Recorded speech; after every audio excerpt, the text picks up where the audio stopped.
All right. Here we go. Another Tuesday night of college football playoff rankings released by the committee. And I appreciate everybody being here on the Voice of College Football, whether you're on the main channel, Ohio State, Michigan channels, or USC, or Clemson, or LSU. Thank you so much for being here. And let's think about this before we get the rankings reveal. We've got 4 undefeated football teams. Georgia was 1 last week, Ohio State 2, Michigan 3, and TCU 4. I can't think of anything that could possibly change that order. Maybe if Ohio State would have dominated Maryland and played a much cleaner game than with Michigan slipping and almost stumbling and falling against Illinois, maybe there would be an issue there. But TCU, again, wins, and they win a close game against Baylor. But again, everybody won a close game out of those 2, 3, and 4 spots. And Georgia a winner over Kentucky last weekend. After that, of course, the major shakeup is concerning Tennessee. How far will the Vols fall? They, of course, have been eliminated from the college football playoff period. So in a sense, it doesn't matter how far they've fallen. They are not going to make the playoffs. They were, I believe, number 5 last week. So the Vols will drop out of the top 10. If there is some thought out there that that their massive losses have killed them, meaning by 4 touchdowns against, was it 4 touchdowns against South Carolina? and such. But that would be the major move of the week, in addition to, of course, USC. They hold serve, they defeat UCLA, and they maintain their running for a college football playoff berth through the Pac-12 championship game, and most likely against Oregon. If Oregon's a winner against Oregon State, then the Ducks will take on USC in the Pac-12 championship game. If the Ducks lose to the Beavs, then it becomes rather complicated. Our buddy Tony Altimore has devised a flow chart that he will be unveiling, I'm sure, during the Pac-12 chat show on Wednesday night that will outline the myriad of possibilities with Oregon, Washington, and Utah involved. But again, it could be rather simple. If Oregon wins, they're in. All right. We are awaiting the rankings reveal starting at number 25. While we're doing that, why don't we take a few calls? I'll check out some comments. Hopefully you joined us during the last hour. We were on our Iowa show talking Hawkeyes and the Huskers playing an enormous game coming up on Friday for the Big Ten Western Division Championship. If the Hawkeyes win, if they lose, then Purdue and Illinois are in play then. And again, I consider that a huge game because I'm a college football guy. I'm not a playoff only guy. So the conference championships mean a ton to me. And we'll see how much they mean to the committee. All right. Comments coming in. Anything of note? I see Connor Johnson in the chat. He should be Connor, you should be rather happy with me. I've ranked Oregon State at a healthy position in the top 25. That actually makes sense.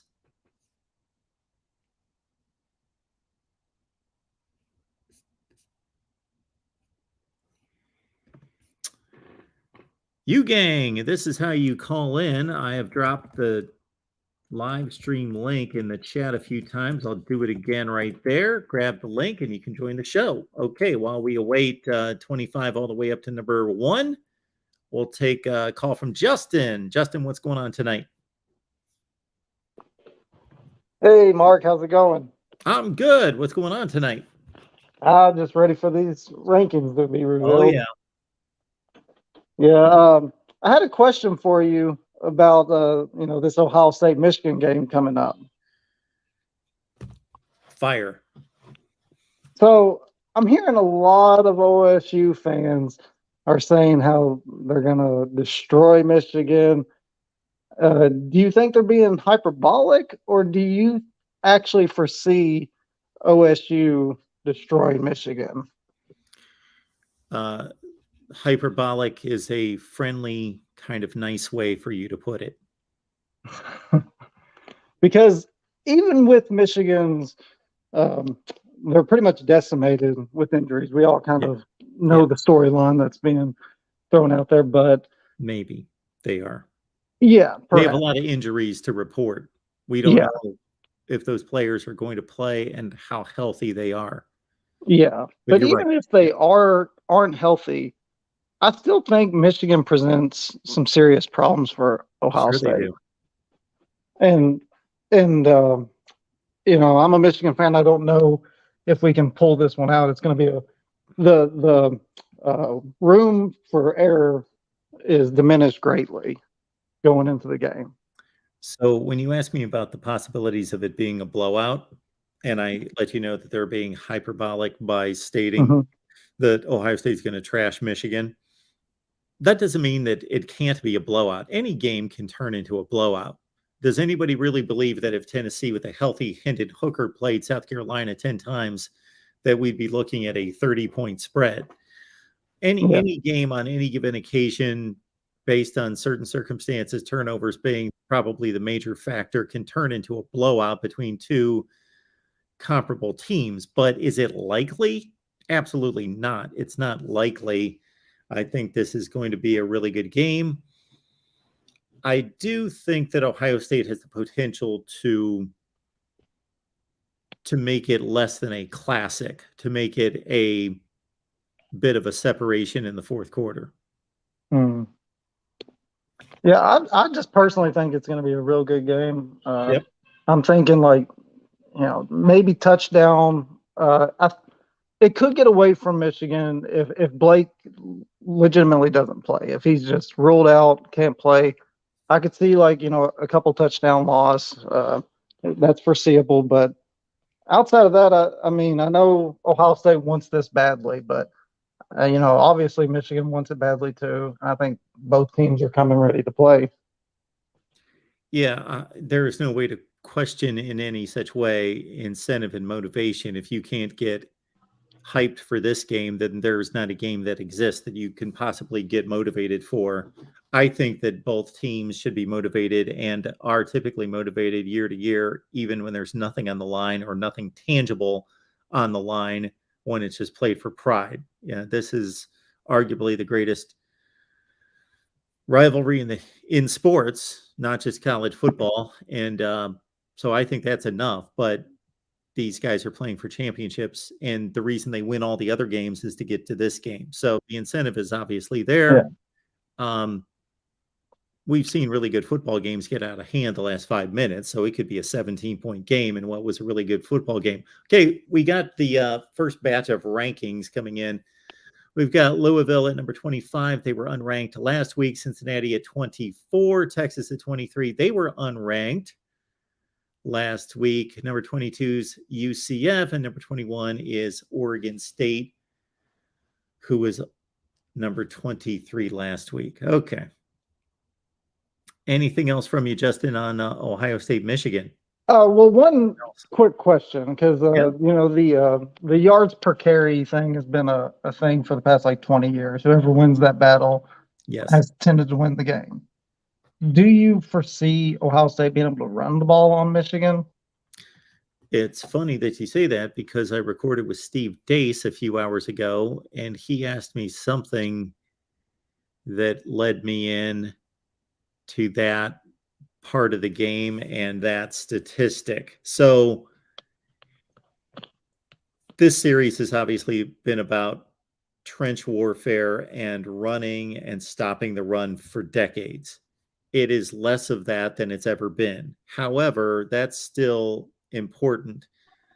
I believe that for Michigan to win, aside from special teams coming into play or turnovers, and we've got Ole Miss at 20, Tulane at 19, UCLA drops to 18, North Carolina drops 4 spots to 17, Florida State at number 16 up 3 spots. Okay, so aside from oddities of special teams and turnovers, I still think that even though the running game, especially on the Ohio State part of it, has been minimized by its elite passing attack, so the run game for Ohio State is less important than it's probably ever been, that it's still important. I believe that Ohio State doesn't have to outrush Michigan, but it can't be a game in which Michigan runs for 225 and Ohio State runs for 50. It has to be, if Ohio State, if this game is a really good game, if the game's not a good game, then obviously Michigan's going to have to throw the ball a ton of times. And they don't want to do that. Or Ohio State's going to have to throw even more if they're behind. And by the way, we got Notre Dame at 15, Utah at 14. Number 13 is Washington. 12 is Kansas State, up 3 spots, and Penn State holds at 11. But barring that, saying it's going to be a 4-quarter game, Ohio State wants to throw the ball 40 times and run it 30 to 35 times. Michigan wants to throw it 20 or 22 times and run it 50 times. So I would say that if Ohio State can run for, 120 or 140 and keep Michigan around 170, 180, and only lose the rushing battle by 30 to 50 yards, and if Ohio State can run the ball reasonably well, and I mean like 3.5 yards per carry, then that's a good sign. Yeah, I agree. Well, that's all I really had, Mark. I just wanted to talk with you about the game coming up. And awesome. Thanks for taking my call. Thank you, Justin. Always appreciate it. Thanks. Let's keep it moving here at the Voice of College Football as we await the top 10. And unfortunately, with just a couple games left, meaning the final game this season, the regular season, and the conference championship games, we don't have a team outside the top 10 that can reach the playoffs. We got DeAndre on the line. DeAndre, how you doing? Good. How you doing? I'm good. What's going on? Can you hear me, Mark? I can. Okay. So, first off, I got a question for you. I meant to ask you the other day. I heard some guys on ESPN talking about the quarterback at Texas, and they were comparing his attitude to Josh Rosen. Do you agree with that? Interesting. Like the nonchalantness, Yeah. not really caring. I know how highly rated Josh Rosen was coming into the pros. Do you agree that Euros is like that too? So Tennessee drops 5 spots to number 10. I would say that Josh Rosen definitely gave that air, and that was there that vibe, that air about him. But always, we would hear things that pretty much backed that up and confirmed that. In terms of Quinn Ewers, I've not heard anything that makes it sound like he doesn't take football seriously and he doesn't study game film and he doesn't apply himself. Right. I don't know. Well, I think they mean for demeanor when the team is losing. Oh, so they're not talking about work ethic. They're Right. talking about not being a leader, not being fiery, not getting after guys, not being a leader and getting down. Yeah, you can't. The difference in quarterback versus a lot of other positions is people are looking at you, and it's not a good thing, even if you're playing left guard, to be hanging your head and to be kind of zoned out, but you're basically responsible for your assignment. Yeah, the quarterback, you have to just show everyone that you're fearless, you are steely-eyed, meaning you're not fazed by anything, and you're tough, you're resilient, mentally tough, you're focused, all those things. I just know that Quinn Ewers played a lousy game against Oklahoma State, and he played an exceptional first quarter against Alabama, and really everything else I've seen out of him has been where he has shown great arm talent, but not to be one of the better quarterbacks in the country. He didn't have much of a chance against TCU. He just was under a heavy pass rush the entire game. Right. So I'm going to transition to a question. It's going to be very confusing, so I can't really put it in the words the correct way. I'll hang with you. All right. So Clemson lost to Notre Dame up at South Bend. With the wind, it was heavy. We saw that in Northwestern Ohio State game, right? Sure. How often has Notre Dame, I can only remember Texas, gone down south to play a team when it was real hot in their environment?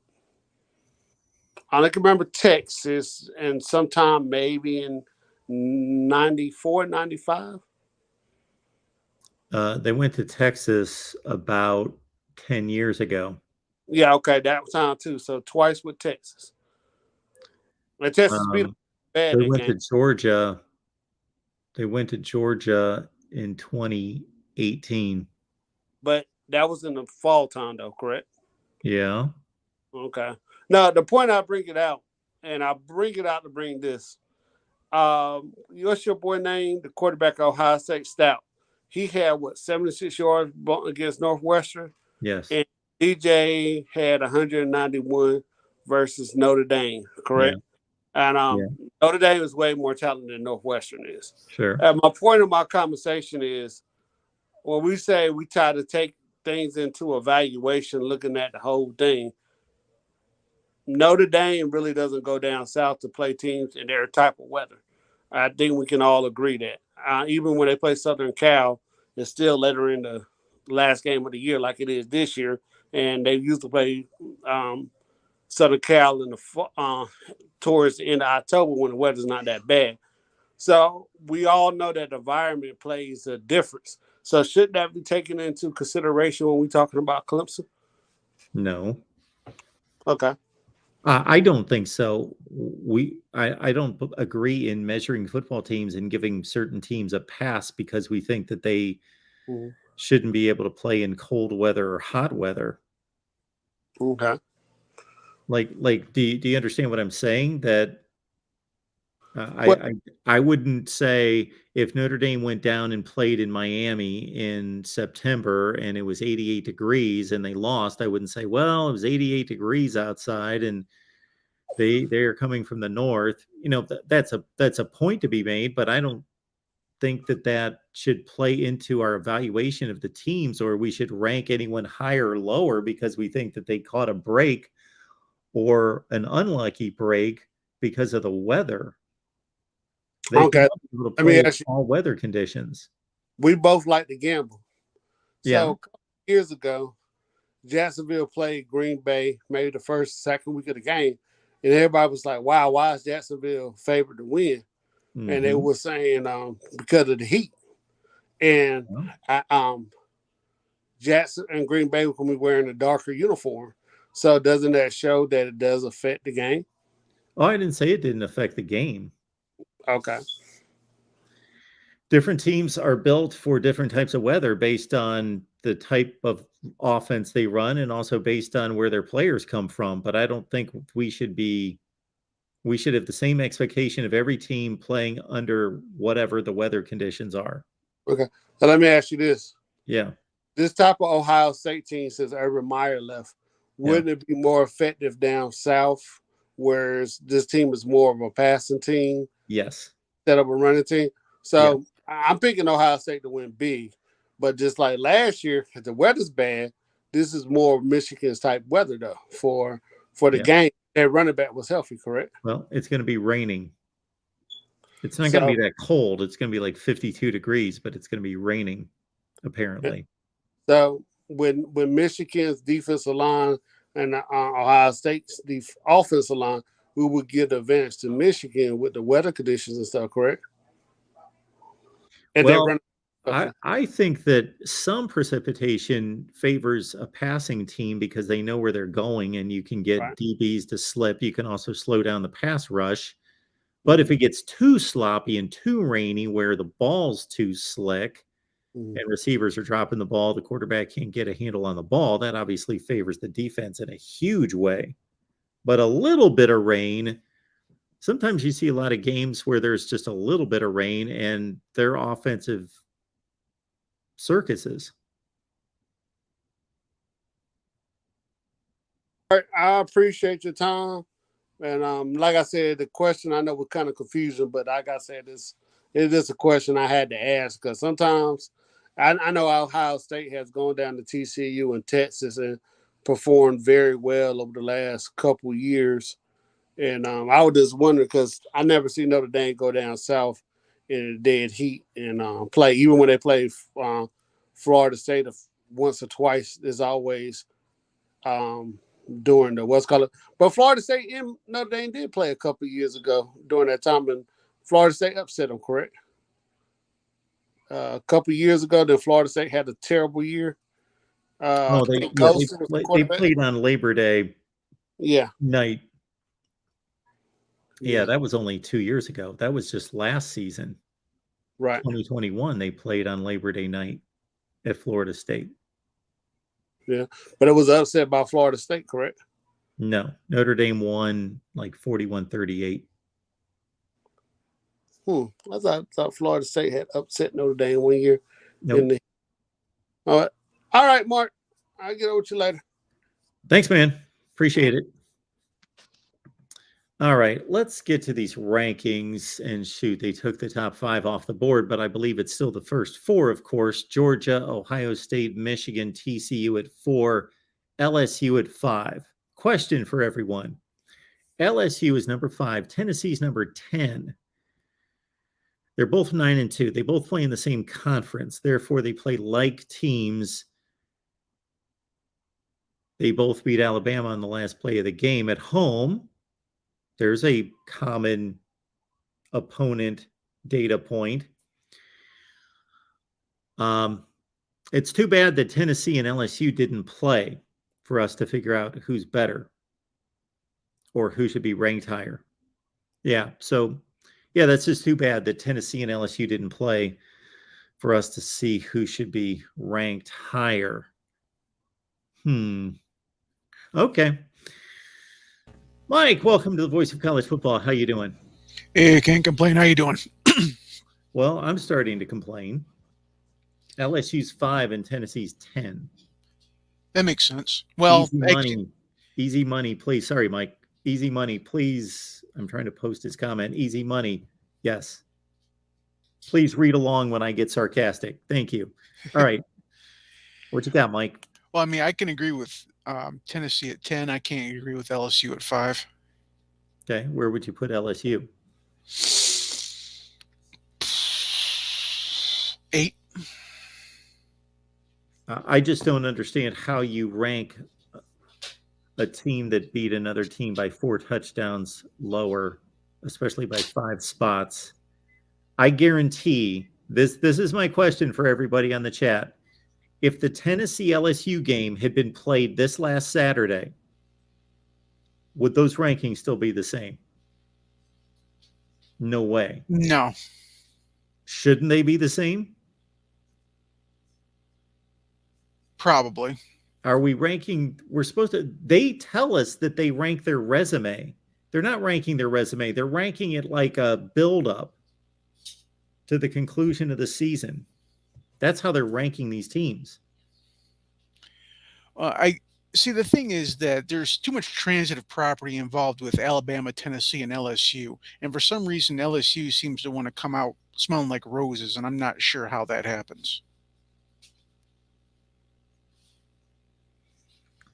Well, LSU beat Alabama. They beat Ole Miss, which that win has been downgraded. Mississippi State's a decent win. Mississippi State, they might be what, the 10th best team, possibly 9th best team in the SEC. I don't know if I call that a quality in the win. SEC. Do you consider Maryland a good win for Michigan? Well, let's see here. I would probably I'd probably put them 5th in the Big Ten. Okay. Well, Mississippi State, I think, is a better team than Maryland. Not by much, but I certainly believe they're better. I think Maryland is a more complete team. I'm not sold on Mississippi State's offense. I would take Mississippi State to beat Maryland, but and they play in a better conference and they've got a better record. So LSU has a pretty good line of wins. I guess it's just in the fact that a lot of these, matchups, a lot of these are barely win over other decent teams, and they're all at home. Like LSU beat Alabama by a 2-point conversion in Baton Rouge. Mm-hmm.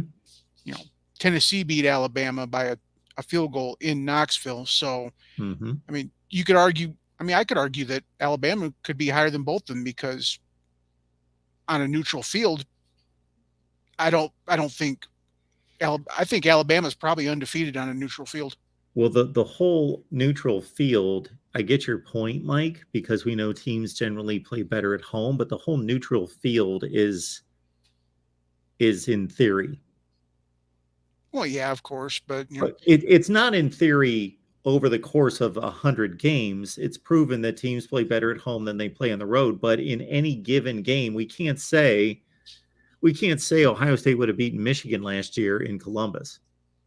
We can't just turn results over because they're played at a particular stadium.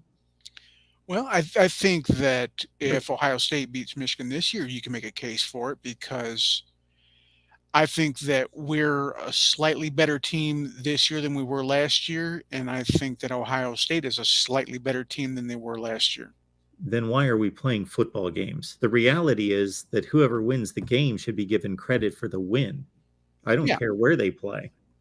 Well, it's, any given Sunday except Saturday, but anything could happen. It's like you said earlier, this could be a blowout. I don't see how, but I don't think either team is going to get blown out. I think it's always a just, s- slight possibility, but We anything saw could happen. blowouts in 2018 and 2019. We were not that good in those years. Well, in 2018, we saw an Ohio State team that was an underdog at home blow out Michigan. Well, lately we have kind of been elevated. I thought we've been a little overranked. Okay. I mean, I don't think we were last year, but I think in the previous years, basically from 20, I'd say in this 3-year stretch of 17, 18, 19, we were probably viewed a little bit better than we really were. Okay.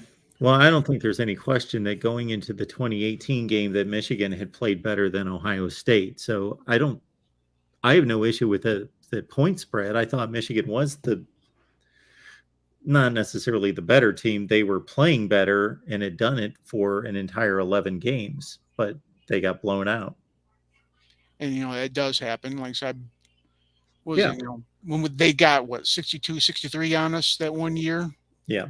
when our defense was all propped up. I think that was because, like I said, people were kind of pumping up Don Brown as being the next big defensive guru, which turns out not to be true. Ever since we got rid of him, our defense has been legitimately top. First with McDonald, and then when he left, when Minter, because it might have been a different face, but it was the same defense. But this defense is legit. I mean, we're number one in any real statistical category except for passing. Even then, I think we're like fourth. Those defenses finished in the top 5 in the country. Well, and I think that, in some ways stats do lie, because I haven't checked it now, but I know going into the Illinois game, we were 5th in scoring offense. Do I think we're the 5th best offense in the country? No, not by any stretch. I think Ohio State was statistically like a top 6, 7 defense. Do I think they're a top defense in the country? No. So stats can be kind of misleading in some ways. How many defenses do you think are better than Ohio State? Shit. So, pardon my language. You're good. I would probably say I could probably name a good 15 defenses that are better than Ohio State. So you don't think if Ohio State has the 15th best defense in the country, that's a good thing? I mean, it's good, but I think there are a lot of people that thinking that Ohio State has legitimate defense, and they don't. I think their defense is pretty legit. 15 defenses. None of them reside in the Pac-12. Well, I put Oregon State's defense above Ohio State's. You think Oregon State is a better defense than Ohio Yes, State? I do. Yes, I do. Okay. I don't think Ohio State would give up 42 points to Utah, but maybe. Well, every team has, the occasional blip. Sure. Yeah. And keep in mind that, how many offenses in the Big Ten can really compare to offenses in the Pac straight up and down. Well, that's another chicken and the egg statement, because defenses in the Big Ten are better than defenses in the Pac-12. Yeah.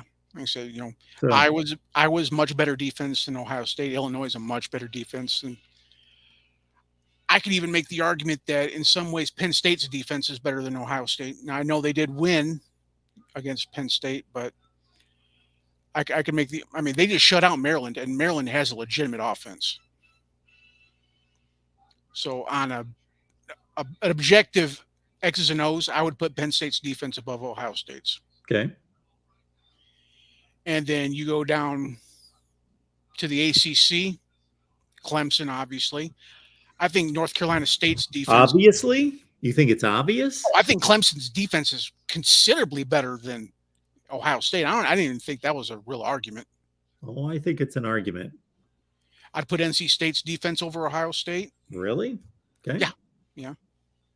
I think those are arguments. When you say that they're not arguments, I think that's debatable. Well, I guess in theory, anybody could argue I anything. expected Clemson's defense to be that much better than Ohio State's, but I don't think that's proven out. You know, and the main difference is that, you know, Ohio State's obviously light years past Clemson in offense. And you make the argument that it's because Dabo keeps that Uyangule as opposed to Cade Klubnik. I think he's kind of dropping the ball on that one. But I think a lot of these stats are misleading. So I think statistically, our offense is better than it really is. And statistically, their defense is not as good as it really is. So Well, the thing I would say about that is I have no issue with somebody belying the statistics and saying this particular stat is misleading or that particular stat is misleading, but I need some type of verification of why or how. And I don't really see that. Well, for our offense, I mean, obviously, you know, we pumped the score up pretty good on some high school teams early on in the season. Just like Ohio State defensively, they haven't played a really good offense yet, except outside of maybe Penn State. They've played the same offense as Michigan's played, except They for played Notre Dame. Notre Dame has no defense. They played Northwestern. Northwestern is just garbage in every aspect of the ball. They played Iowa, and you can ask Eric in there. But I'm making the point that Ohio State has played the same schedule as Michigan, except for you could replace Illinois for Notre Dame. Otherwise, they've played the exact same schedule. Well, what in-conference game have we played that's as bad as Northwestern? Well, Michigan played Nebraska without a quarterback. Thompson played that game. That's as bad as Northwestern. The Nebraska offense that Michigan played. Oh, I thought Casey Thompson was in that game. No, I might have been wrong. You know, Indiana's not good, but we both played them. Yeah. You know, we both played Iowa, except the difference is that we had to play them in Kinnick, which is an obnoxious place to play. Sure. Well, they got to play them at the Shoe. I don't, you know, it's like you said, you know, home field advantage does matter some, but I'm not going to say it's night and day. But I guess, you know, injuries aside, all questions will be answered this Saturday. Yes, they will. And then I'll look forward to about that. Hopefully we'll play Iowa. I expect Iowa because, you know, they play Nebraska and Iowa City, and I don't see any way Nebraska wins that game. Yeah, I don't either. And then I guess I'll just, you know, jinx out there to Prangley and what I call the Trojan trio. All we need is for them to lose, which I think they got a real chance of losing to Notre Dame because that one's in South Bend, right? No, they're at USC. No, they are? Oh. Yep. So got that. And then, so how does the Pac, do they have like a neutral field they play in, like Seattle or San Francisco? Vegas? Okay. Yeah. And that's right now is probably what, Oregon? If Oregon wins. And then if they lose, Washington? It's complicated, but most likely Washington. Okay. And, all right, Mike. And I think Clemson plays South Carolina in the last game, right? Yes. And then they, foregone conclusion, they play North Carolina in the championship, right? Yes, that's already set. Okay, so I need one of those two games to fall for both of them, and then I'll be happy. Okay, Mike. Okay, thanks for having me on. I appreciate it. Of course. All right, Chad, thank you so much for the super chat. We appreciate that. Michigan settles for at least 3 field goals.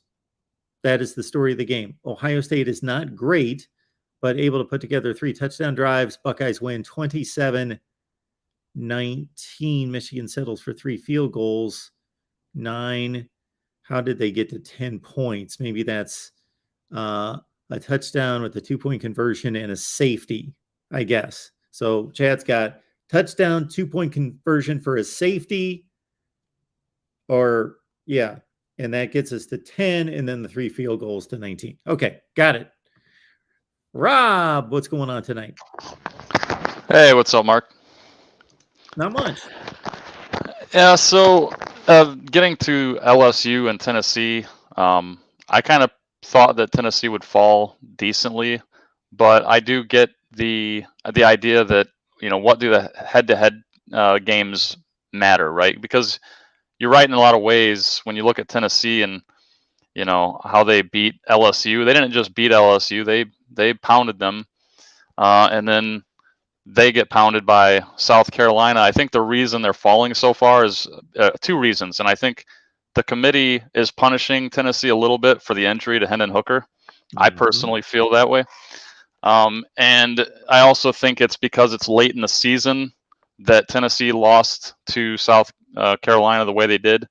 I think if it had been earlier in the season, they wouldn't be punished as much. They're waiting the season, which they say they don't do, but they right. are. But yeah, and that's the thing about the committee is they say a lot of stuff that we that we know they're not being truthful on. Like they say they don't have bias towards this or that, and it's like the name brand bias, But we've seen in the past that that's not really the case. I think you look back to Ohio State when they didn't win the Big Ten championship and they stuck them in anyways. Now, to their credit, they went on to they won the championship that year, didn't they? No. Or I'm getting it mixed up with a different year, but they lost the year that they didn't win the Big Ten. They lost to Clemson. Oh, okay. No, you're right. That's right. But either way, I mean, stuff like that. I mean, the committee says things and they kind of, they don't really mean them. And I think that's what's happening with Tennessee right now. Yeah. And so I wish they would just come out and say that the games early in the season just set the stage, but they don't mean as much as the games. So we are trying to get the best 4 teams and really the top 25 teams right now, the way the season looks right this second. So if you just got killed last weekend, that means a whole lot more than if you got killed in week 1 or week 2 or any other previous week. Just come out and say that. They are waiting the season. And that's not really fair. And it's also not what they are stating that their purpose is. They're supposed to be selecting the best resumes, is what they say, that your resume is everything. Yeah. And it is a little bit frustrating because, I think if people are honest with themselves, and now obviously with Hendon Hooker being out, that does change things tremendously. But if we're talking about a healthy Hendon Hooker right now in Tennessee, you'd have to be kidding yourself to say that Tennessee is not going to perform well, like, not finish in the top 5 of any conference if you slap them in there the way they've played this year. Just because they have one bad loss against, I think, South Carolina, that team right now, I don't think Clemson's really wanting to play them after what they just saw. I wouldn't be shocked. Let's put it this way. I wouldn't be shocked if they ended up beating Clemson. Wouldn't be shocked at all. Well, the committee's lazy. They're lazy in this way. If they really want to evaluate injuries, they need to go through every team and truly evaluate the injuries. And I understand that there are few injuries that are going to be as significant as Hendon Hooker. I get that. But this is like front page news, Hendon Hooker gone for the season. Okay, let's slap Tennessee down. Well, they need to be evaluating every team. If they really evaluate the teams and look at some teams have been hurt by a number of injuries to lesser players, but multitudes of them, well, they should be evaluating that if they're going to evaluate that going forward. Secondly, I don't have an issue. I don't agree with it, but I don't have an issue with them projecting into the playoff. For example, if Hendon Hooker was injured like this in the SEC championship game and Tennessee was on the line, that they said, okay, well, Hendon Hooker got him to this point. He's gone. We don't know how good Tennessee could possibly be. And we can evaluate these other teams to be better than Tennessee without Hendon Hooker. But we get to see Tennessee play this week without Hendon Hooker. So why don't we at least watch them play? Wouldn't it be something if maybe a team lost their 2 top quarterbacks and had to play a 3rd string quarterback and miraculously won like a conference championship game 59-0 and won 2 playoff games against the 2 top seeds and won the national championship with a third string quarterback. Yeah. Wouldn't that be phenomenal? But with this approach, I guess we would maybe never see that. I don't know. Well, and that's one reason I'm really looking forward to the expanded playoffs.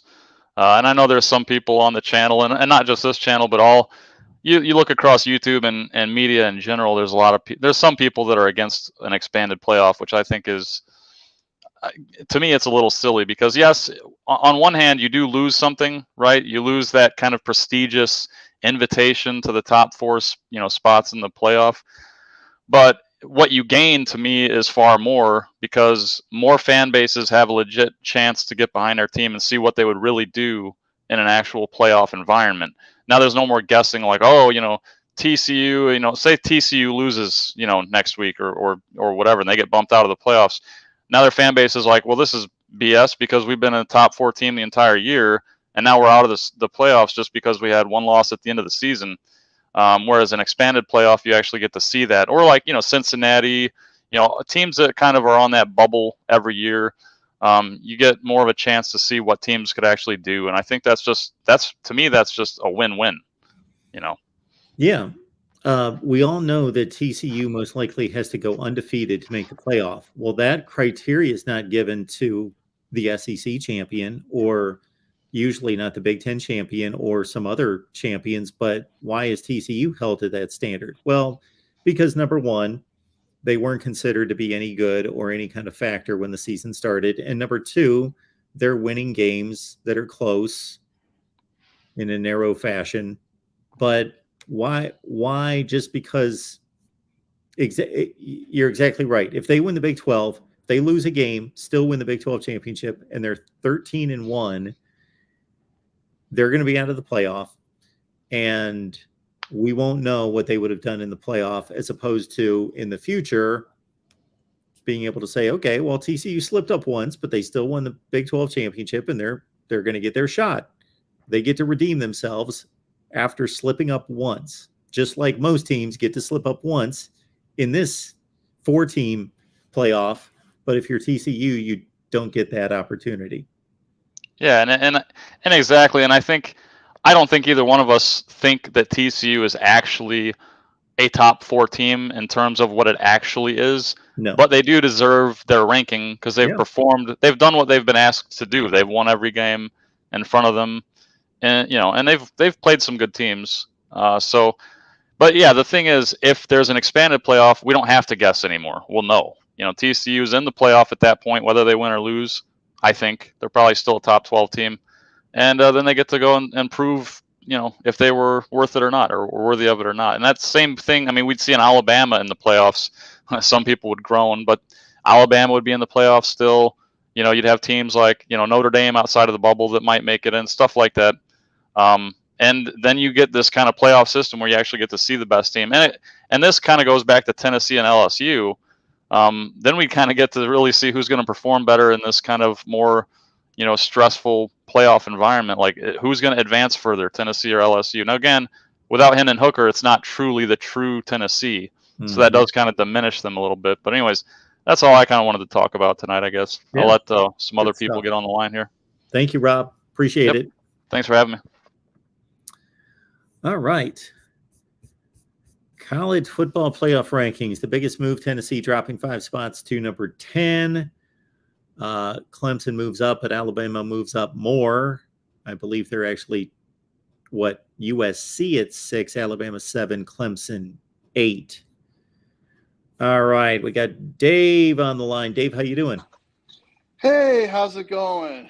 Good. What's going on tonight?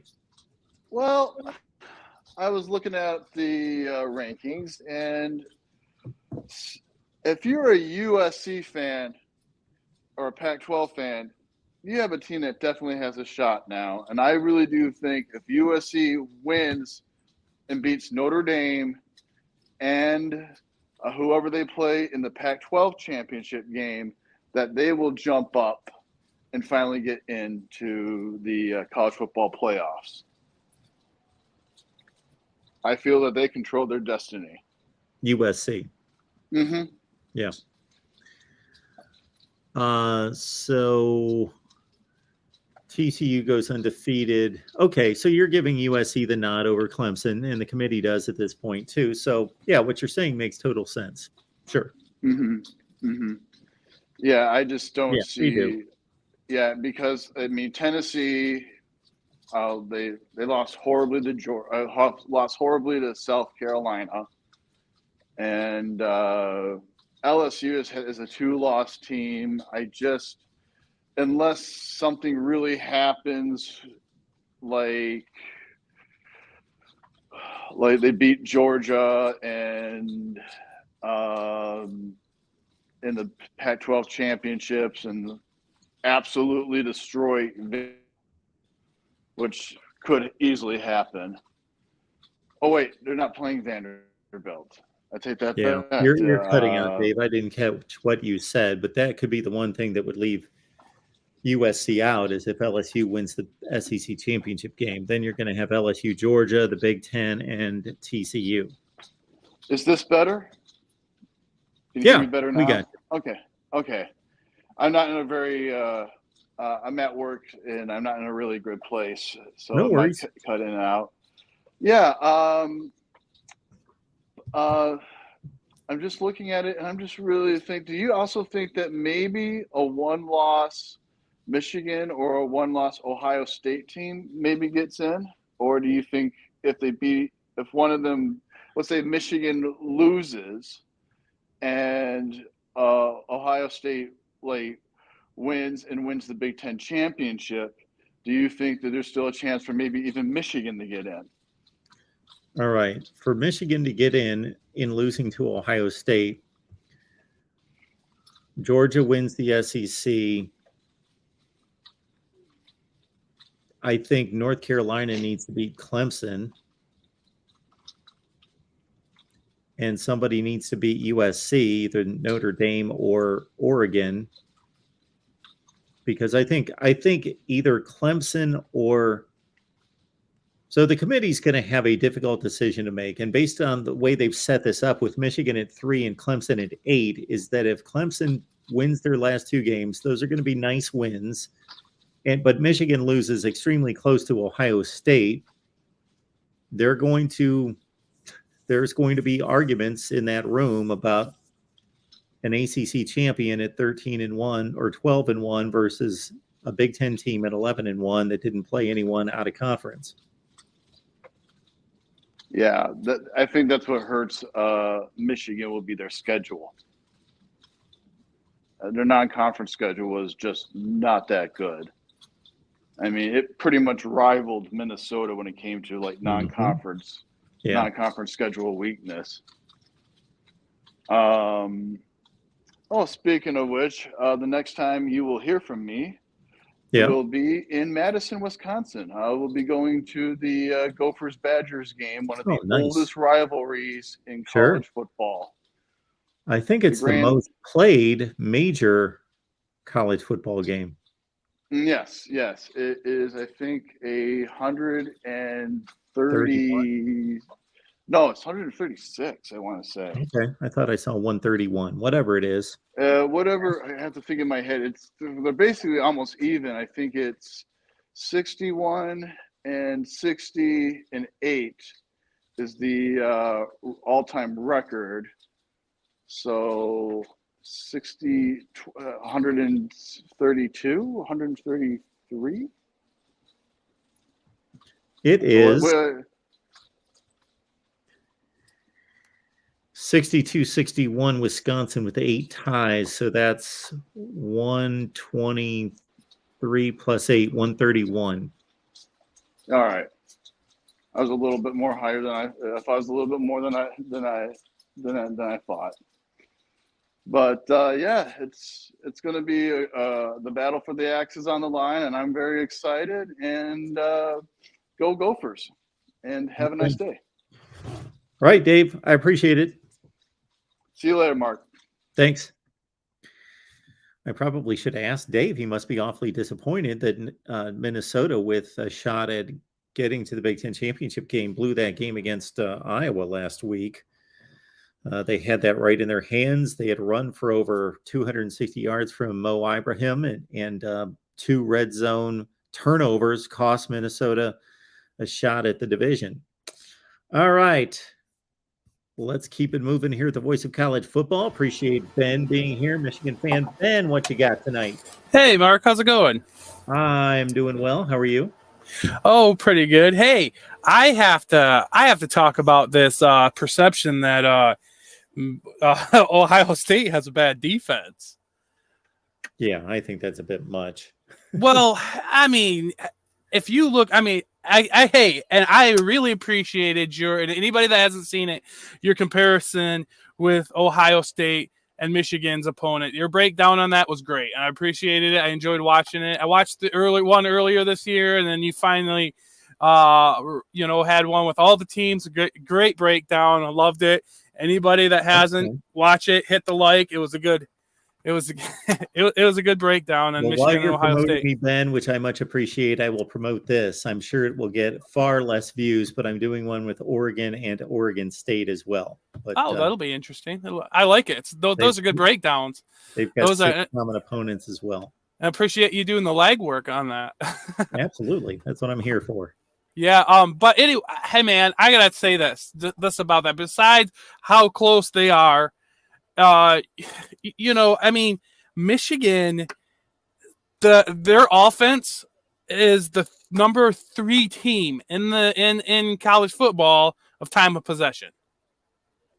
And you know what the difference in yards per play, yards allowed per play for OSU and Michigan is? It's 0.4 yards, a little less than 0.4 yards. Well, against those 6 opponents, it's basically nothing. Yeah.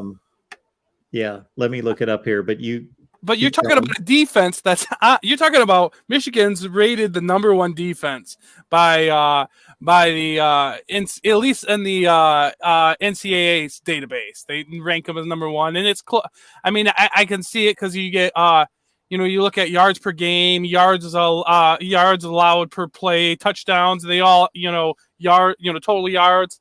I mean, yeah, it makes sense, but you got to look at it objectively. Ohio State's defense is on the field a lot more than Michigan's, and that makes a difference. I mean, if they're going to be getting more tired out, I mean, they're a good defense. Ohio State's defense has defended 40 more plays than Michigan. So if you look at yards per play, Michigan's number 2 in the country to Iowa, and Ohio State's number 7.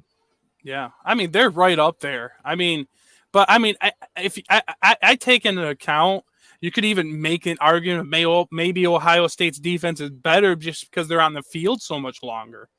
I mean, it does matter. I mean, I firmly believe being on the field longer matters. I mean, you're giving a team more opportunity, and your defense gets tired out. Your defense has a bigger disadvantage being on the field, and I think. I think, I mean, it seems like college, and professional, like NFL, I think the coaches there know it. When their defense has to be on the field longer, they're less likely to win that game. So, I mean, I think it's easy to make that argument that the Ohio State has as good of a defense as Michigan. Or any other team in the country. And I hate this, and I hate Buckeyes, but you gotta be realistic. They got a good defense.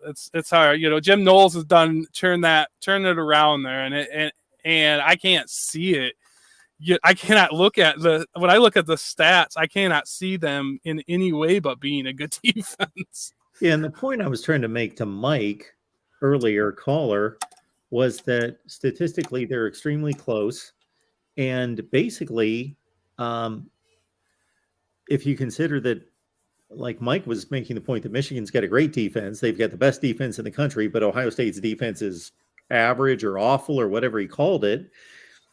I think it was just saying that they weren't legit, but I think they're very legit. They played 6 opponents that are exactly the same, and then you can basically line up Notre Dame and Illinois and flip a coin over who has the better offense. Neither offense is really that good, but they're competent, they're decent. They have strong offensive line play, strong running games, serviceable passing games.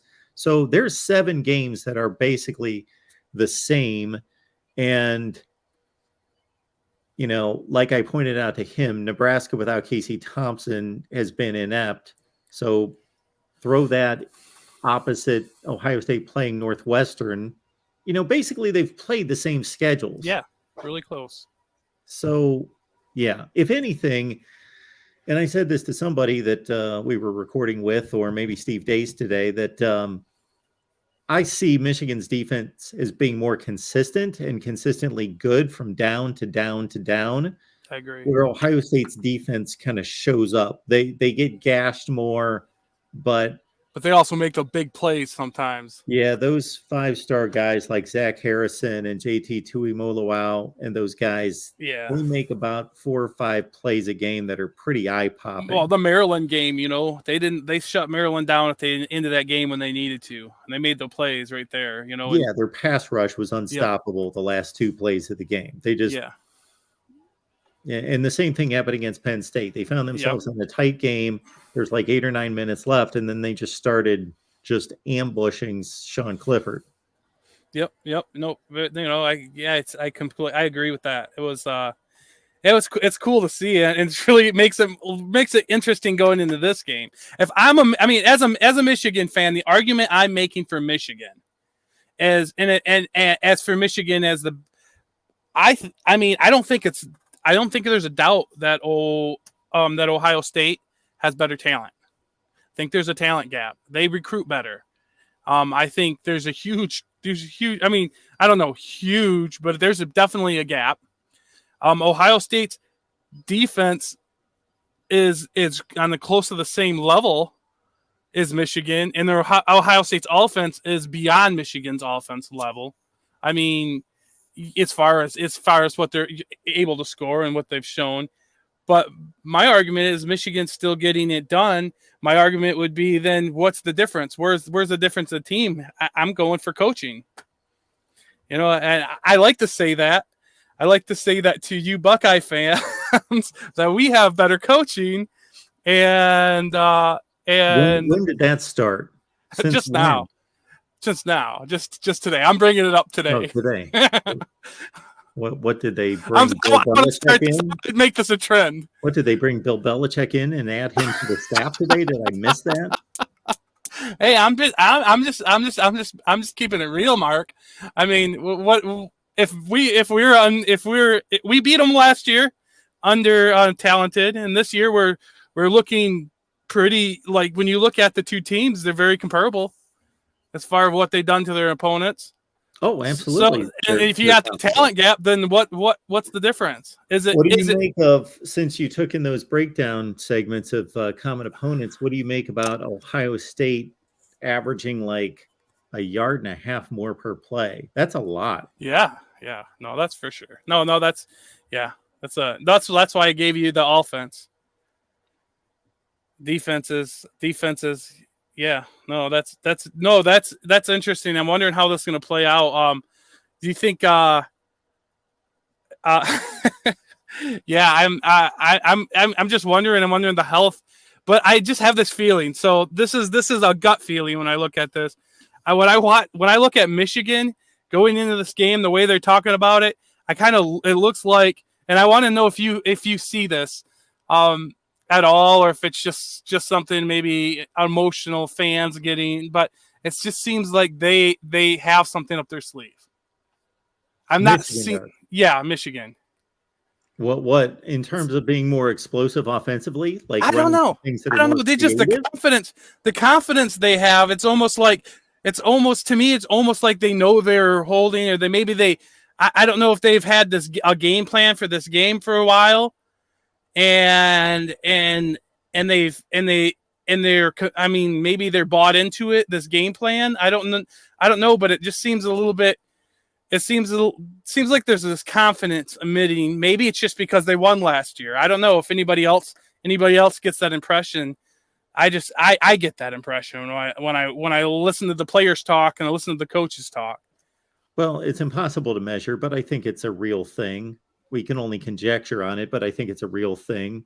I said the same thing about Stetson Bennett last year, that I expected him to be just a more confident player. He showed me so much resilience and so much internal fortitude to overcome what he did in that championship game last year, that suddenly he gets this monkey just thrown off of his shoulders, and he can probably believe that he can do anything now. Yeah. So I mean so you kind of contributed to that. I mean, do you see what I'm talking? Do you know what I'm talking about? Absolutely, I do. Okay. Yeah, confidence is a huge factor in sports. Yeah. And the other thing that I wanted to mention, actually what I kind of was I don't know. I wanted to get on here and talk with you a little bit about the rivalry before the rivalry actually happened, because I don't know how it's going to go and I don't know how I'm going to be feeling afterwards. So I wanted to make sure I got in here tonight and chatted with you. But this LSU thing, do you think this is the committee saying, hey, we want to try to get two SEC teams into the playoffs, or justify it? Because I cannot justify LSU being at right outside number 5. Well, I can't justify LSU at number 5 if Tennessee's number 10. That doesn't compute in any such way, and nobody can argue me out of that thought process unless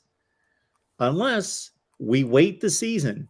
Then we have to completely admit we are waiting the season. The first week is worth like a 1/10 of a point or a 1/10 of a game. The second week, like 2/10 of a game, and then on down the line, actually 1/12 and 1/11 and so forth. And then the final game is worth more than that is obvious to me.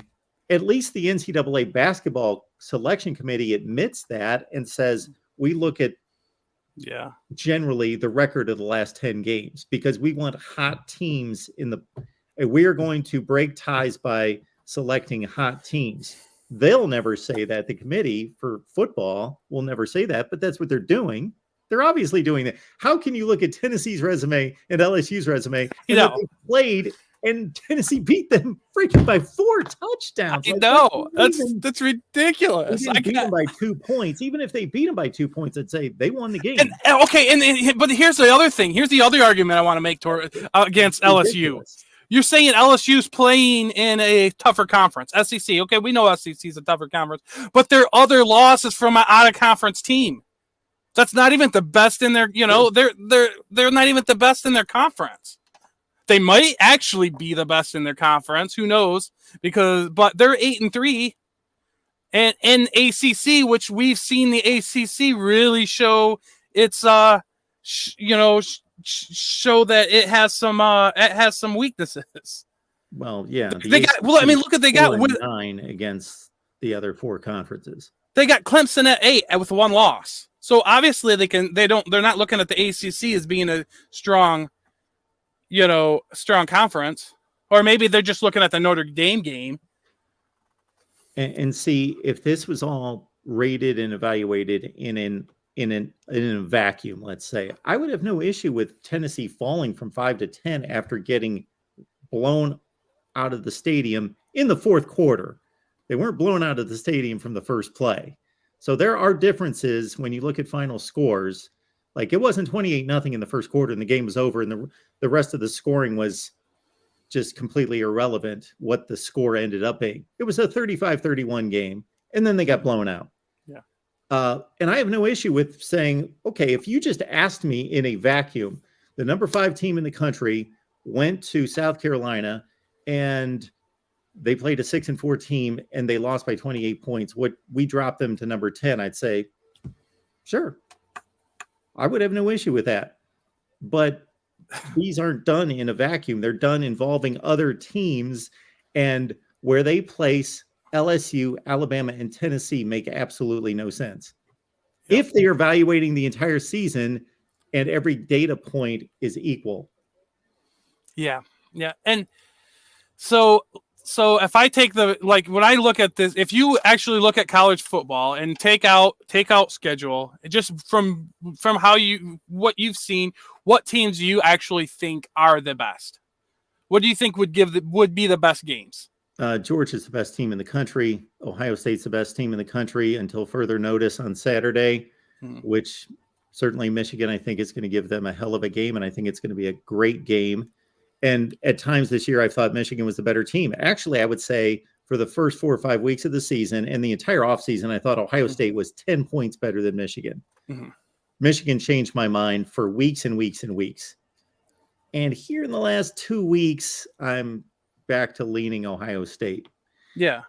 But I would say Michigan is probably the third best team in the country. And I believe, again, if we're throwing out records and resumes, I don't believe that TCU is actually the fourth best team. I think they deserve to be there. Oh, they're not the fourth best team. If you were just saying, Mark, you got to put your mortgage on the line. You got to send teams out to play somebody else. I'm taking Alabama over TCU. I'd take Alabama over everybody else on that in the top. Put them in the top four. For that fourth spot. A perfect example of this, and I'll remind Tony and Tim when you guys are ready. Just let me know. Maybe they did. I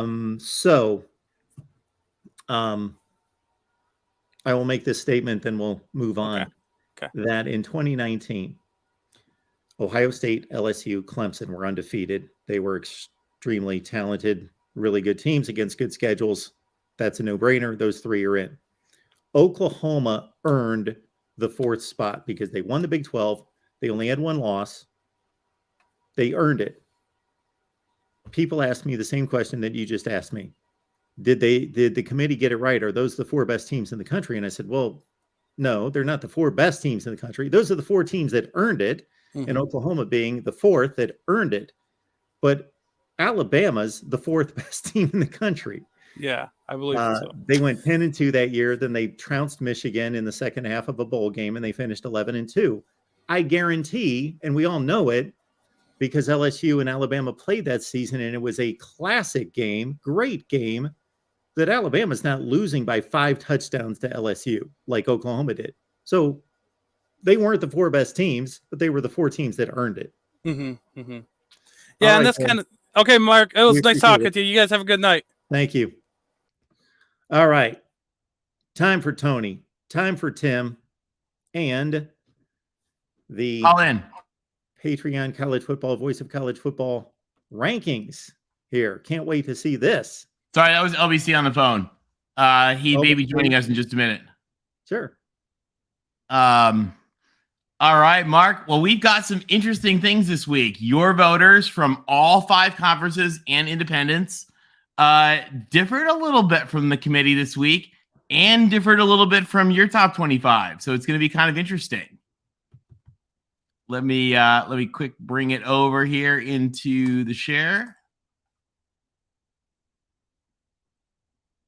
Oh, there we go.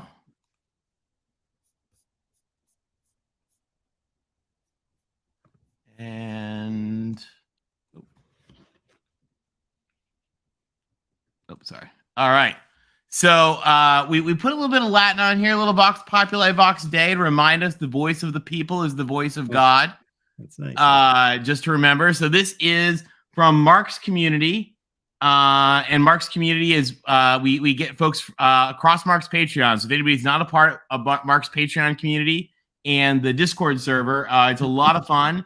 And anybody from there is welcome to submit a vote. And so we get folks that do it every week.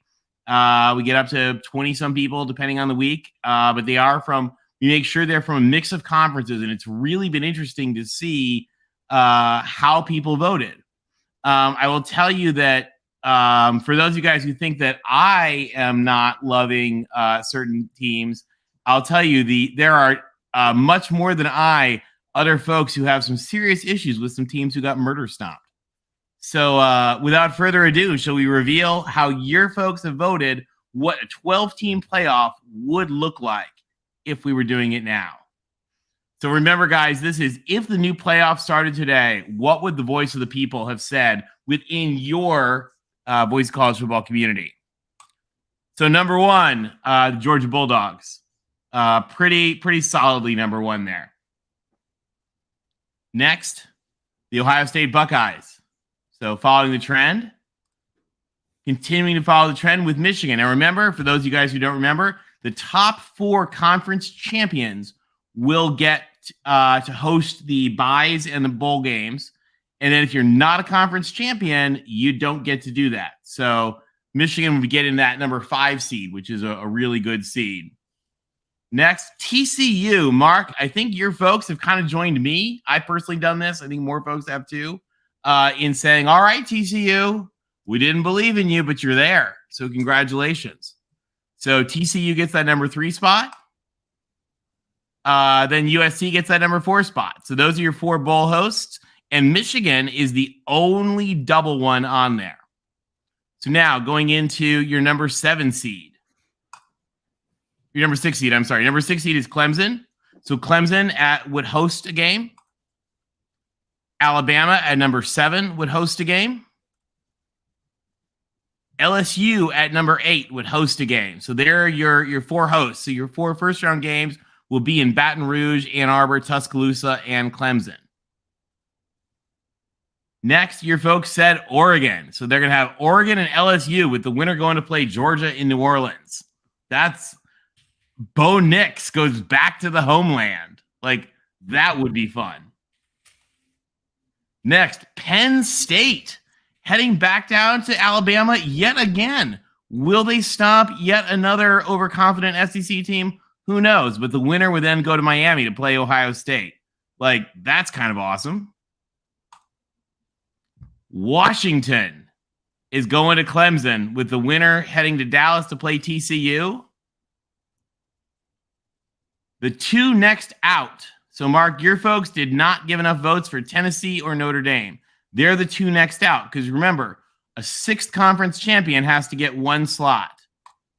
And that your folks voted as Tulane. So they voted Michigan versus Tulane in Ann Arbor with the winner headed to Pasadena. So, guys, this is an awesome bracket. There's some good games here. What do you guys think? Well, Mark, Tony's put a muzzle on me for today. so I'm gonna say there's some lovely games out there. Put a muzzle on you? Yeah. Oh, come on. I'm getting I got a timeout from Tony. Well, You did not get a timeout, but we're not having certain debates right now.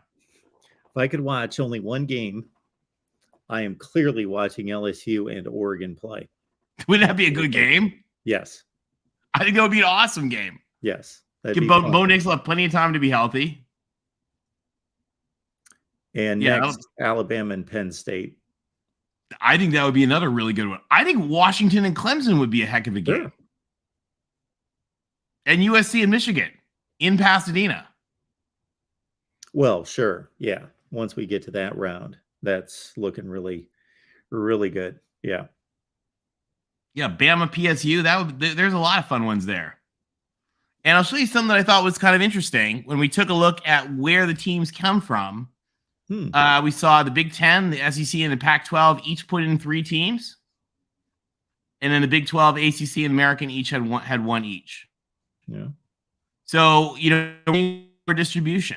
Like, I think what you see is that the 12-team playoff starts to accomplish the goal. Whoever is saying Tennessee being Tulane is a joke, like, dude, don't be dumb. Remember the process.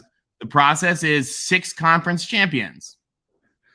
So it's not that Tulane is over Tennessee. It's that Tulane is the 6th conference champion, and the 12th team is bounced if there's not 6 conference champions in the top 12. Not our rules. And not that I don't believe that the Big 12 and the ACC have arguments as being just as strong as the Big 10 and the Pac-12, but I truly believe that at the top of those conferences, I think that this accurately reflects the power and the status of the top of those conferences this year and the distribution this year. Yes. Yeah. And I think this year is the thing, because some years the ACC is really strong. When Miami and Florida State are rolling, the ACC is really strong. And this is just not really one of those years. Last year, the Pac-12 was atrocious. So, you get kind of a cool mix. And then looking at how your voters compared with the actual real playoff folks, Georgia number 1 across the board. Mark, your voters put Ohio State number 2, Michigan number 3. So some pretty good consensus. TCU 4. Now's where you start to get more interesting because again, your folks put USC. The committee put LSU. I don't worry about that because like LSU is going to get beaten by Georgia, and USC has 2 more games to win before it's really an issue. So we'll see. Then your voters put Clemson as number 6, which this is where I thought the committee was kind of smacking Clemson, because the committee's okay with LSU being murder stomped twice, but the committee has issues with Clemson being murder stomped once. I don't know. I'm not Boo Corrigan. Alabama, universally number 7. Then this is where we backfill the LSU and Clemson. Oregon, unanimously number 9. Your voters believed in Penn State, whereas the committee thought that whatever that nightmare in South Carolina was somehow acceptable. You guys then had Washington for your voters. And then D-Rock Irish, it's anybody from the Patreon community. So there's a whole bunch. It'll number anywhere from like 15 to 30. It depends on how many people respond on a given week. And then the committee put in Kansas State. Mark, your voters have not been kind to Kansas State yet. The Big 12 has not, since Texas and some of those guys have fallen out. The Big 12 has not gotten a lot of love. But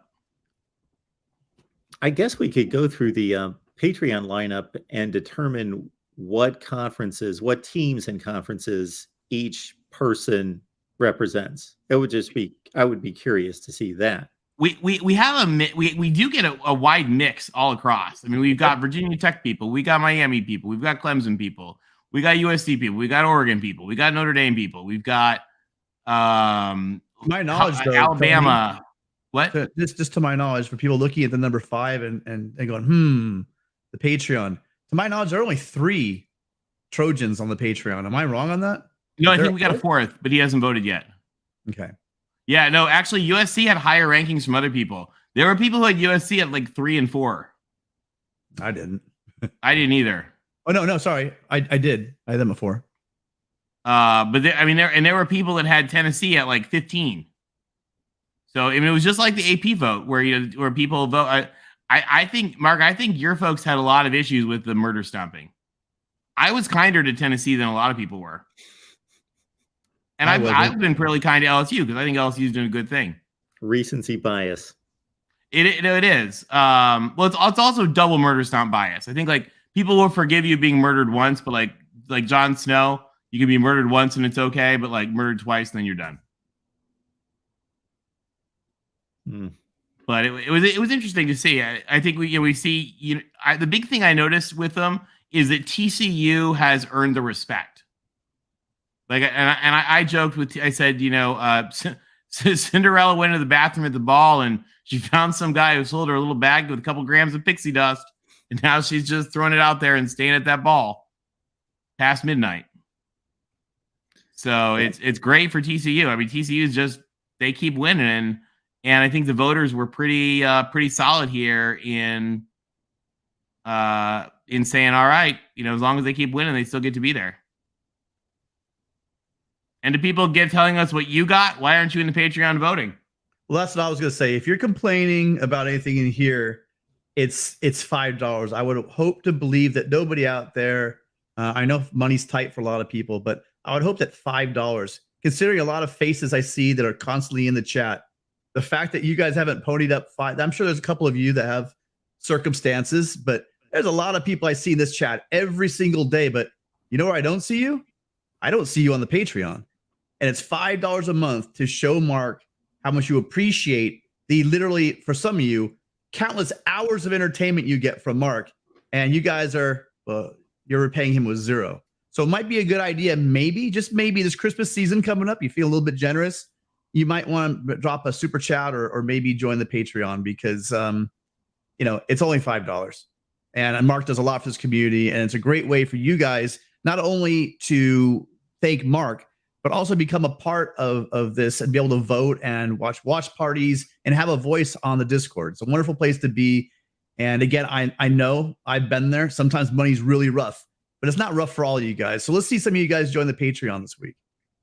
And if anybody here who's watching on TV or whatever, so you can get the links to the Patreon off the description from this page, or if anybody wants, you can just go right now. You can scan this QR code, and it will sign you up for Mark's Patreon.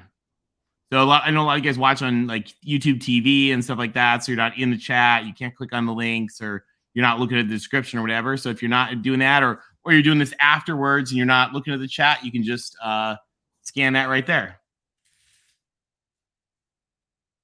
So yeah, no, but it's getting interesting, Mark. We got your folks have said a lot of interesting stuff there. So it's a lot of fun, and I'm excited. We got some big games this week, a lot of rivalry games, and we'll see what happens. That's what I like to see. People not having groupthink, everybody thinking for themselves, working out the rankings for their own, analysis, their own perspective on what they find to be valuable, what they find to be legit versus what they are knocking teams down for. Absolutely. I have, by the way, dropped the link to Patreon for the sign up there in the chat. Cool. Well, we appreciate it. And guys, hopefully we'll have more of you guys chiming in your votes next week. But just taking a look at this, I mean, it's just like, I can't get over how excited I am for when they get this this new playoff going. I think it's going to be really awesome.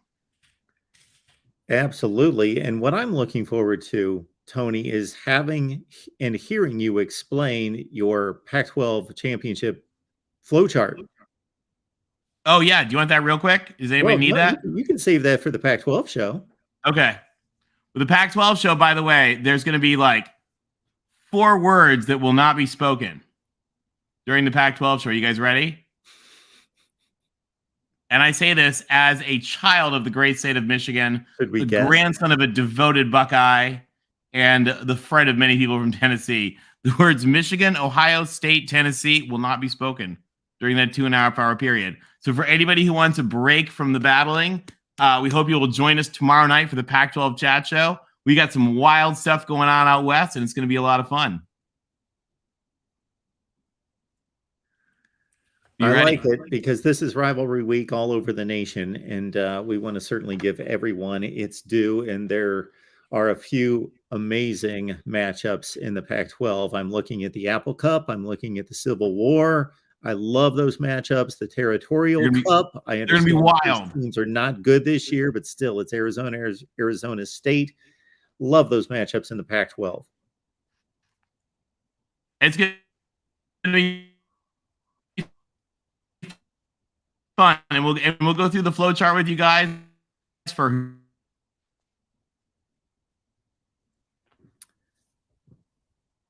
We may have lost you, Tony. Yeah. All right. Well, thanks again, everybody, and we'll see you guys tomorrow night, 7:30 Pacific, 10:30 Eastern. Thanks, Thank Tim. you guys. Thanks, Tony.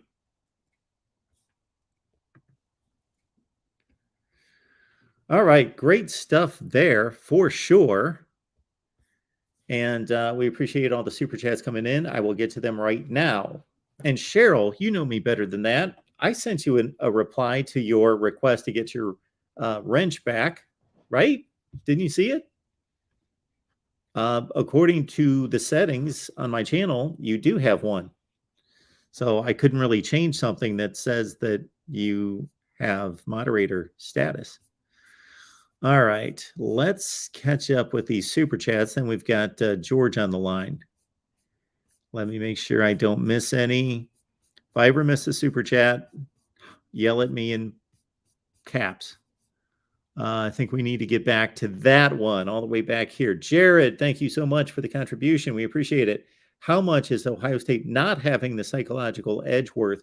Has it flipped? Nobody is really touching on that. Game is played by humans, not robots. Great point. What I said last year was that obviously you had a team, a program in Ohio State that always won that game. They had won it every year going back to 2011. So none of those players knew anything more than Ohio State wins this game, Michigan loses the game. However, I had a feeling going into that game that Michigan was ultra confident. Certainly hadn't been proven against that team, but they were confident based on some of the hurdles that they exercised during the season. They conquered some issues like beating a ranked Wisconsin team on the road, something that they had not done. Michigan State, of course, was a close game that they lost. They beat Penn State, etc. Anyway, that if Michigan got off to a good start, if they showed that they could play or outplay Ohio State, that at some point, maybe it does flip. Maybe it goes from the team that is supremely confident and almost arrogant, not that they intend on being, but when you're that dominant for that long, it's easy, it's human nature to feel as though this is just the way it goes. And we're going to go out there and we're just going to crush them. And then when you finally see that this team is not the same team that you've faced in the past, and you get that kind of resistance and you get punched in the mouth, that the team that comes in supremely confident based on past experience, that can flip and work against them as, this is different now. Where the other team can come in and sure be on edge and not completely convinced that they can do it, but have that belief. And then when that belief is substantiated, the first few drives of the game, the first quarter of the game, then maybe that psychology flips. Now we've got a situation where Michigan's won one game against these Ohio State players. So we've got Ohio State players that have just maybe tasted a loss, and that's their entire experience. There's others that have obviously won the game, but you got to go back to 2019. So there are a few of them that are a factor in this game. So I am not a psychologist, but that's my quick take on that. All right. We also have super chats coming in from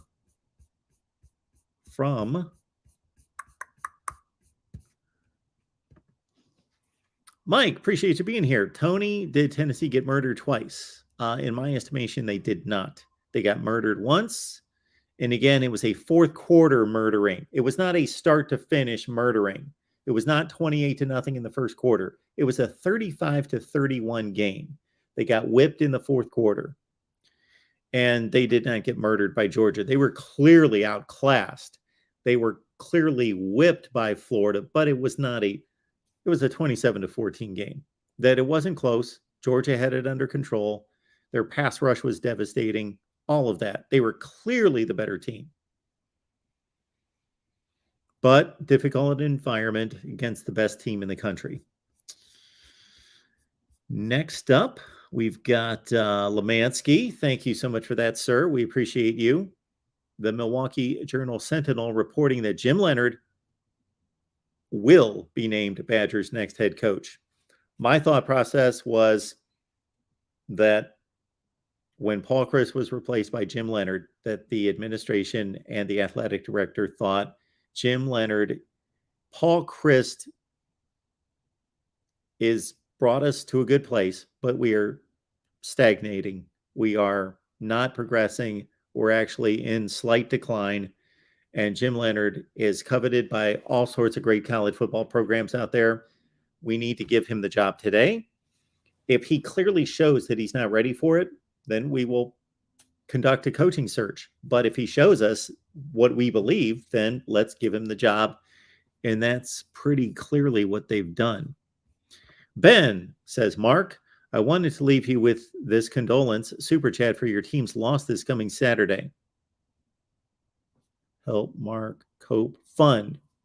You know what, Ben? I appreciate your super chat contribution. I appreciate your condolences. And you know what?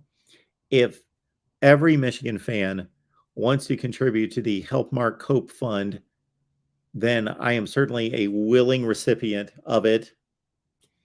And I will just let you know that when Ohio State wins on Saturday, I'm not refunding your money. That's the only thing I'm going to let you know. Next up, before we get to George, any other super chats? I don't believe so. It's time for George. George, what's going on? Hey, Mark, how you doing? I'm good. What's up? Hey, I got this hat the other day, and someone asked me what that letter R stands for. What is that? I've seen that before. I have seen that logo before. They asked me if it was Rutgers, and I said I don't think so, but I have it's no not idea. Rutgers. I have seen that R before. Do you know what it is, or did you just find I it don't. out? I don't know. Huh. Whoever knows, I in the was in chat, this. tell us, Well, there's. because I have seen that R before. I was in this literal. What do you call it? Liberal brew pub in Portland, where everyone's a liberal. Oh boy. And Okay. some guy said it means Republican, and I went, no, that's not what it means. Isn't that funny? What were they? Gonna It's all fun. Yeah. We were all joking, you know. Okay, that's good to know that there can actually be some humor around politics. That's nice to know. Thank goodness. Hey, in 30 seconds, can you tell me a scenario where Alabama gets into the playoffs? In 30 seconds. A minute. A half. Absolutely, minute I and a half. can. LSU loses to Texas A&M. They're out. TCU loses to Iowa State and the Big 12 championship game. They're out, and their entire conference is out. USC loses to Notre Dame. That takes out the entire Pac-12. North Carolina beats Clemson. That takes out the entire ACC. And there you've got a spot for Alabama. Oh my God, I'm so glad I asked you that, because I was trying to figure out that if Alabama gets in the playoffs, I'm taking Alabama to win it all. Just give them one more chance, I dare you. Let's make it 1 year without Alabama. I know. It'll frustrate the whole country. We will all forget about the railroad strike for a minute and just be upset about Alabama winning it all. Yeah, that would be pretty sad. Hey, here's my next question. Who the hell is Jim Leonard? Never heard of him. Jim Leonard was a tremendous defensive back at Wisconsin. Then he played in the NFL, and he's been the defensive coordinator at Wisconsin for about 5 years. Really? Yes. Wow. And has been one of the best defensive coordinators in the country. I can't believe it. I had no idea who he was. I can't keep up with it all. How do you do it? It's my job. Oh. In a strange way, I would say before it was my job, I actually kept up with college football and sports in general better than I do now. Because while other people are watching, cut up versions of the Penn State Rutgers game from last week or whatever, I don't get to do that much of that kind of stuff. I would like to be able to do more of that. I'm running a business, so doing all that kind of stuff. But hey, listen to this. Yeah. Josh Pate has CBS behind him, right? Yes. And I like his stuff good enough. He's a likable man. Yeah, he's a good guy. But he has ended all his shows lately with do this and do that. That's how we keep the show free. He should stop doing that, because that's not well taken. What the feedback is as if I'm gonna subscribe and pay you to watch your shit on YouTube. You get it? It's a bad look from a guy that's backed by CBS. As if, there's a threat that that's how we keep the show free. Like, you got to be kidding me, man. You're lucky we are watching you. You should be thanking us, Well, who knows how much of that comes from him and how much of that is dictated by somebody else. I'm just saying it's a bad psychology, man. You say, please use my link, or if you want to subscribe, you never threatened us with turning your shit off if we don't pay you. I would not do that. I'm just saying, can you believe CBS is doing that? I'm like, you got to be kidding me. We don't need your shit. We'll do fine with the other 9,000 football channels on YouTube. Exactly. Every time I get on YouTube, and you know what the deal is, they throw you a zillion videos and try to guess what you want and what you like. Yeah. I see, and I don't click on them and I don't watch them, but I see more college football YouTube channels popping up every day. I just think, man, this is all I need is more competition. Hey, listen, some of them are okay, man. I watch there's that new one, High Top Sports from Florida. Just say they all suck. No. He just came out of nowhere. He's young. He's fun. Yeah. Who's that? High Top Sports. Yeah. Listen, it's a Florida channel, and it's a guy named Sheldon and another guy named whatever. The other guy's a Florida State fan, but they mesh well together. Yeah. And they're friendly, and it's just a little bit more youthful, you know. And they actually get players to come on, recruits for Florida or Florida Yeah. State to come on and sit there for half an hour, and their mom and their dad sometimes. That's intimate stuff. That's good shit, man. Well, there's quite a few channels that get recruits on. Maybe I could go out and do that. I used to do Mark, it. Mark, actually. you can do it. It's just a goddamn phone link. Just like I'm talking to you, they will do StreamYard instead and sit Sure. there with you for half an hour, you know? Yeah. I used to get recruits on here all the time. It's just a pain tracking them down, and they're not reliable. They're a bunch of 17-year-old kids, so they're not reliable. So about 4 out of 5 times they say they're going to be somewhere, and they're not Right. there. So I I'm just like, accidentally see it. Like you say, your phone gets so many phone leads. Every once in a while, I click on one. I've only done it like twice. Yeah. But the last one was on a Miami channel. I'm not even sure what Miami channel it was. But they interviewed the #1 2024 running back coming out of Modern Day High School in Yeah. California. And he's a Miami guy. And I'm like, what a nice young man. They asked him, what do you do football for? What motivates you? And he said, because it's the only way I know to take care of my mother. He said, I played football like it's a business, you know? He said, no one has to encourage me to practice. I'm doing this for the money at a high level. You know? I'm like, I like that young man. He can speak for himself. He can express himself, and he's very straightforward and look good. Nice young man. Okay. All right. To change the subject, Florida just dumped their quarterback commit because he was singing a Tupac song or something. He said the N-word. What do you think? Have we dumped gone him? too far? They dumped him? Yeah, we withdrew his scholarship offer.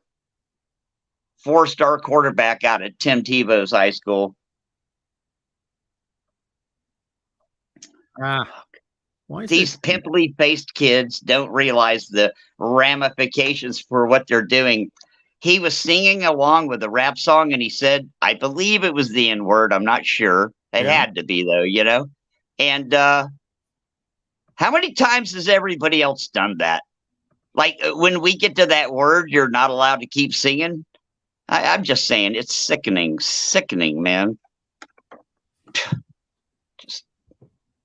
And This is me in 2017 interviewing Justin Fields. So there you go.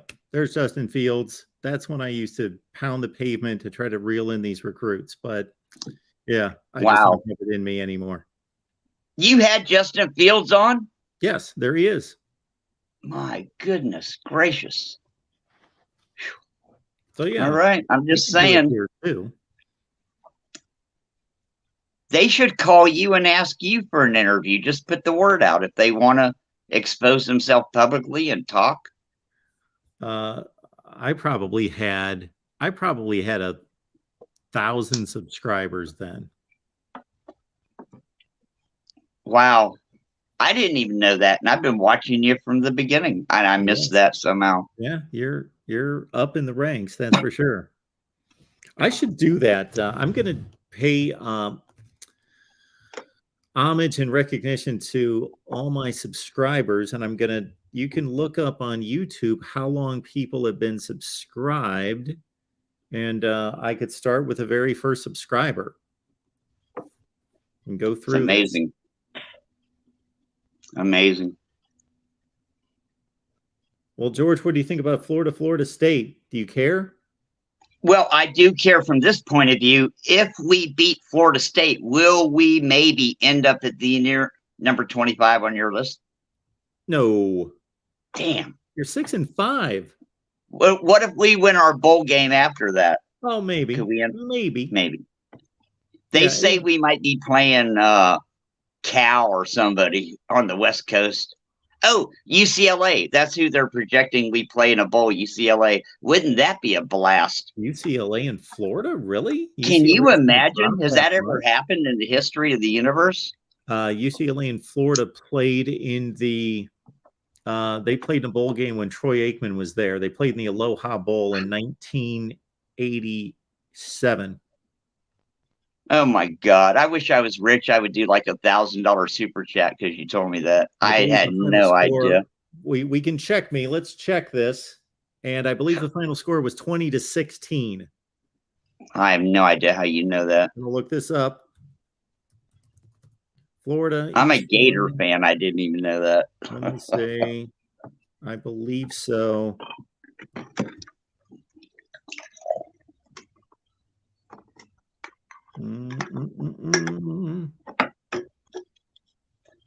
Let's see. In 19. Bingo. The 1987 Aloha Bowl, UCLA, Florida, 20-16. There you go. I was 27 years old. I didn't know that. How'd I miss that shit? What was the score? I should get a super chat for that. I came up with the score of the 1987 Aloha Bowl off the top of my No head. shit. Who won? UCLA beat Florida 27-24? 20-16 in 1987. Oh, 20-16. 1987. That blows my freaking mind. Is that the year Doug Johnson threw all those touchdown passes in the Super Bowl for Washington? Is that the same year? That who for Washington? Washington, the pro team, they had a black quarterback named Doug Williams, Doug and he threw Williams. like 6 touchdown passes, Well, all you did 75 a yards. nice job there. Yes, that was the same season, 1987. Yeah. He threw 5 touchdowns in the Super Bowl. That's why I don't remember the Florida game. I was so in shock over that shit. Well, I was like, actually, what this the- Florida game was a month before the Super Bowl. I know. I'm just saying it was a mind sweep. All I remember is Doug Johnson. I get you. Just like- right. No, Doug That's- Johnson was a Florida quarterback. You're all over the map here. You're moving names and places all over the place. Okay, it was Doug Williams. I'm sorry, Yes, I yes. slipped. Yeah, Doug Johnson was a quarterback for Florida. I know. I meant Yes. Doug Williams. Possibly the greatest quarterback in the history of football. No one's ever done that before. You throw 5 70-yard touchdown passes in one game and win the Super Bowl, and then never do it again or before. Right? Yeah, that was a weird one. Some good Uh, shit. Timmy Smith ran for a Super Bowl record 204 yards in that game, and he never came close to matching that. Never did anything else in the NFL. Who's Timmy Smith? It's like, He was the running back for the Washington Redskins in the Super Bowl in that same Super Bowl. wow. I did not know that. Yeah. Hey, He still owns the Super Bowl rushing record. Trey Sanders, a 5-star running back out of Florida, the most coveted guy in the country a couple years ago, is in the transfer portal from Alabama. I want him bad. This is free agency. These coaches are trading behind the scenes. They're saying, I'll give you Jacobs for Alexander. And they're saying, throw in Jones and we'll do it. I think it's come down to that now. We're probably going to send somebody to Alabama or give them one of our recruits in return for. I'm just saying, I think it's come down to that now. It's all behind the scenes now. It's all agents and whatever, you know. Can you imagine this shit, man? Fucking unbelievable. Mike enjoys your calls, George. Hey, I'm sorry, guys. I haven't been paying attention to the chat. Trying to stay Mike focused here. Rotunda says this guy is the best caller in the union. I accept that. And if you're willing to write me in for president, I will serve. Okay. I will take that burden upon I will make more executive orders on the first day. I will say, I will put all law back to whatever it was in 1973. I don't even remember. We'll start all over, or reset. The real reset, like not forward, backwards. Get rid of these freaking cell phones. get a dial-up phone with one of those round things and start over. I don't think we want to go where we're going right now. Do you remember me telling you who set the Super Bowl rushing record in that same game with Doug Williams? It was Timmy Smith, 204 yards. John Reagan. Roger Dodger's trying to argue with me at 234. Roger Dodger, I just double checked. I'm right. 204. 204. Okay. Well, George, you are it for the night. So you've got the floor. Whatever you want here. Whatever you'd like to let us know. Okay. What if they say that we have an alien invasion and Martians show up and they say we're going to settle this on a football field and they beat us? What would be the implications of that? Would we have to accept their superiority? I'm just saying, just because Alabama wins the national title every other year, it doesn't mean anybody's any less. It's a thing. Ain't no thing. It ain't a thing. It's no thing. Just football. It's just football. I officially ran out of shit to talk about. Oh yeah, with 2 seconds to go in the Florida game, they called the guy down. He was in bounds. The clock was running. There was no timeouts left, and they gave Florida extra play. Did you see that? No. Really? Well, go watch the last 2 seconds of. Go watch the last 10 seconds of the Florida game. It's amazing. Explain that shit to me. All right. I believe. Hey, listen, you know what I'm talking about. There was 6 seconds on a clock. We had one play. We threw the ball way short. The guy caught it. Like, what did you even run that play for? And he stayed in bounds and got tackled. And they stopped the clock. And everyone went, what are you doing? You know? They're Vanderbilt. They're used to losing, and they just couldn't believe that they were going to win another game. Good point. And you know what Florida's quarterback did on the next play? No. It's the last play of the game. Now, there's 2 seconds. You shouldn't have. You know the play doesn't count. There's going to be like uproar. This will never. It's all we'll talk about for the next year. He threw it into the stands out of the end zone. It wasn't a Hail Mary. It was a cruise missile into the stands. Because I think they have an earpiece in their helmet. And that was the only way out. You throw that son of a bitchin' ball into the stands. Watch the last 2 seconds and you'll see. Now that's sports entertainment. And now we all sit here and go, what just happened? What was that? And they took our best defensive player. He's out for the first half. And you can look at the play and he didn't do anything wrong.